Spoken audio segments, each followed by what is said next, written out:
Assalomu alaykum hurmatli fuqarolar. 2025-yilning 9 oyi davomida Toshloq tumanida jinoyatchilikka qarshi kurashish, uning oldini olish yuzasidan bir qator samarali ishlar amalga oshirildi.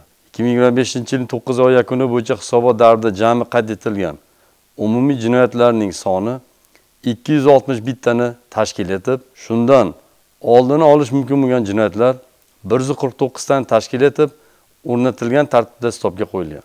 Shundan sodir etilgan jinoyatlar 261 ta bo'lsa, aniqlangan jinoyatlar 85 tani tashkil qilgan. Fuqarolarimizning ehtiyotsizligi oqibatida sodir etilgan jinoyatlar 41 tani. Tergov bo'linmalari tomonidan dastlabki tergov davomida qo'shimcha aniqlangan jinoyatlar esa 23 tani tashkil etmoqda.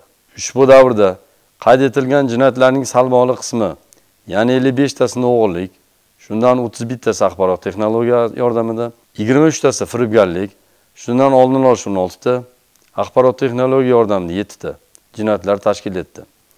Firibgarlik jinoyatlari sodir qilinish usuli bo'yicha tahlil qilinganda, salmoqli qismi onlayn shaklda plastik kartalar xos raqamlarni berish, avtomashina, uy-joy va yer oldi sotisi ishga kiritib qo'yish bilan bog'liq holda sodir etilgan bo'lsa, o'g'irlik jinoyati xonadon va savdo shopchasiga g'ayriqonuniy ravishda kirish orqali yoki fuqarolarimiz tomonidan o'zlariga tegishli avtomat transport vositalarini ochiq holda qarovsiz qoldirishlari, onlayn shaklda plastik kartalar, xos raqamlarni berish, shuningdek, jamoat joylaridagi e'tiborsizlik ortidan sodir etilmoqda. Shu bois fuqarolarimiz o'z mulkini begona shaxslar qo'liga ishonib topshirmasligini, oldi berdi munosabatni notarial tartibda rasmiylashtirishlarini, o'g'irlik jinoyati qurboniga aylanmasliklari uchun mulklarini xavfsiz joyda saqlanishiga va qimmatbaho buyumlarni jamoat joylarida unutib qoldirmasliklarini so'raymiz.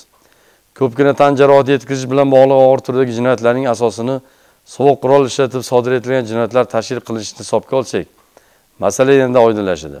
Shu maqsadda fuqarolarimizdan, ayniqsa ota-onalardan farzandlarining yurish-turishiga, yonida olib yurgan buyumlarga sinchkov bilan qarashlari, sovuq qurol olib yurganligi uchun javobgarlik belgilanganligi alohida e'tibor qaratib, farzand tarbiyasiga mas'ul ekanliklarini unutmasliklarini so'rab qolardik. Quyidagi raqamlar ham sizni befarq qoldirmasligi kerak.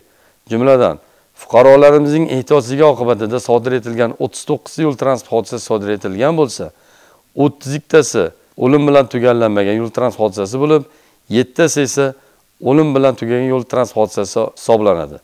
Ushbu yo'l transport hodisasida 7 nafar fuqarolar vafot etganligi bizni hammamizni tashvishga soladi. E'tibor bering, har bir yo'l transport hodisasi ortida inson taqdiri yotibdi. Haydovchi yoki yo'lovchining arzimagan xatolik yo'l qo'yish ortidan kimdir hayotdan bevaqt ko'z yummoqda. Yuqoridagi yo'l transport hodisalari asosan kunduzi qatnov soni oshgan paytlarda to'g'ri kelmoqda. Yo'llarda sodir etilayotgan qoidabuzarliklarning salmoqli qismini svetofor ishorasiga va belgilangan tezlikka amal qilmaslik, quvib o'tish qoidasini buzish, harakat vaqtida telefon apparatidan foydalanish, himoya kameradan foydalanmaslik va boshqa qoidabuzarliklar tashkil qilmoqda. Natijada esa ko'plab fojiali holatlar sodir bo'layotganligi sir emas.